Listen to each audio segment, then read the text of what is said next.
এবার শাকটা দিয়ে দেবো। শাকটা একদম দুদিন করে কুচিয়ে নিয়েছি।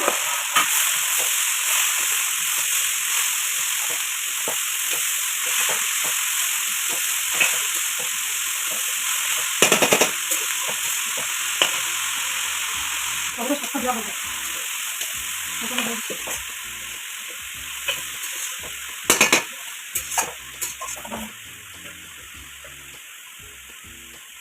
এবার পরিমাণ মতো লবণ দিয়ে দিলাম।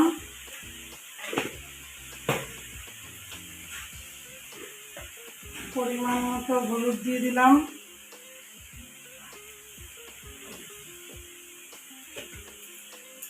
দিয়ে একটু নেড়ে চেড়ে নেবো, মিশিয়ে নেবো। নেড়ে চেড়ে মিশিয়ে নেওয়ার পরে শাকটাকে 10 থেকে 15 মিনিট একটু হতে দেবো।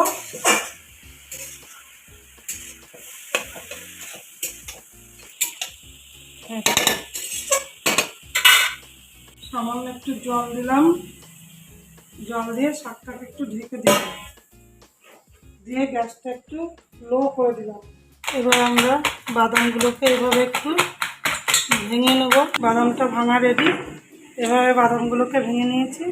দেখুন, ঢাকাটা তুলে দিলাম। শাকটা হয়ে গেছে। এবার আমি একটু চিনি দিয়ে দেবো, দিয়ে কিছুক্ষণ নাড়াচাড়া করবো।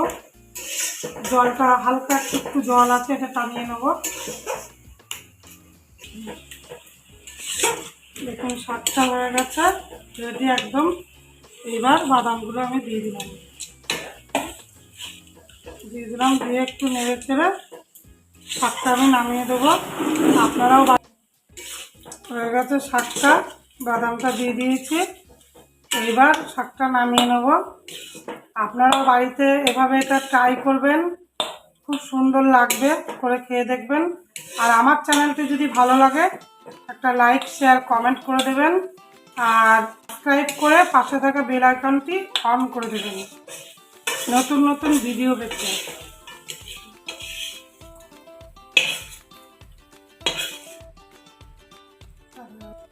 আপনারাও বাড়িতে এটা ট্রাই করবেন, আর কেমন লাগলো সেটা আপনারা কমেন্ট করে জানাবেন। আর আমার চ্যানেলটি যদি ভালো লাগে একটু সাবস্ক্রাইব করে দেবেন, আর নতুন নতুন ভিডিও পেতে পাশে বেল আইকনটি অন করে দেবেন।